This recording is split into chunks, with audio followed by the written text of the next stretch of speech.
আজকে আমি তোমাদের শেখাবো সার্বিক ফাংশন। সার্বিক ফাংশনকে ইংলিশে ওয়ান ফাংশন বলে।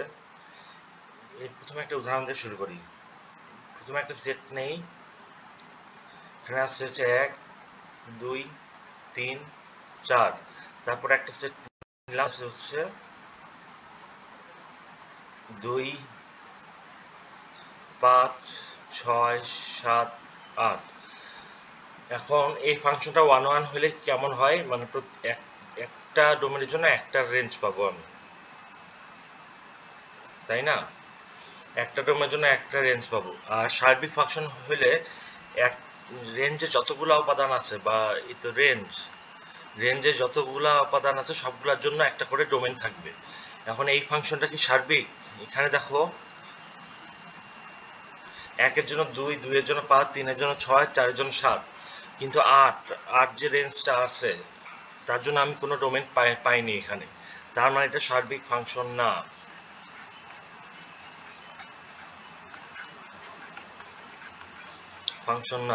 সার্বিক ফাংশন হলে কেমন হইতো?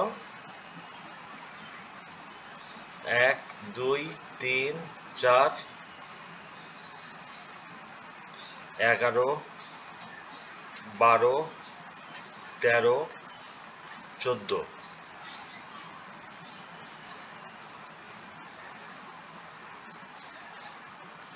এটা একটা সার্বিক ফাংশন, কারণ রেঞ্জের প্রতিটা উপাদানের জন্য একটা করে ডোমেন আছে।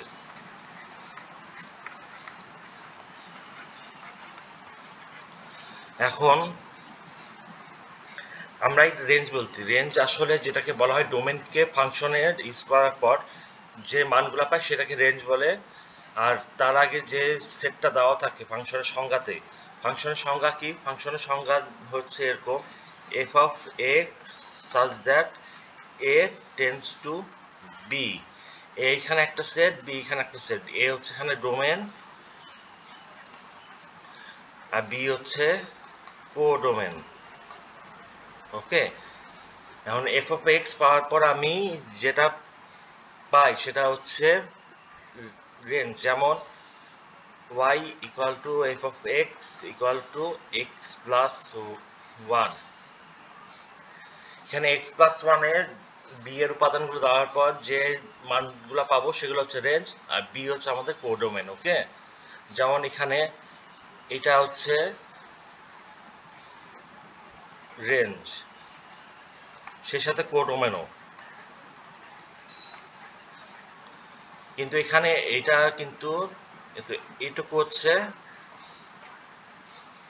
রেঞ্জ, এটা হচ্ছে, আর পুরাটা হচ্ছে কোডোমেন। ওকে, এখন একটা উদাহরণ দেখি।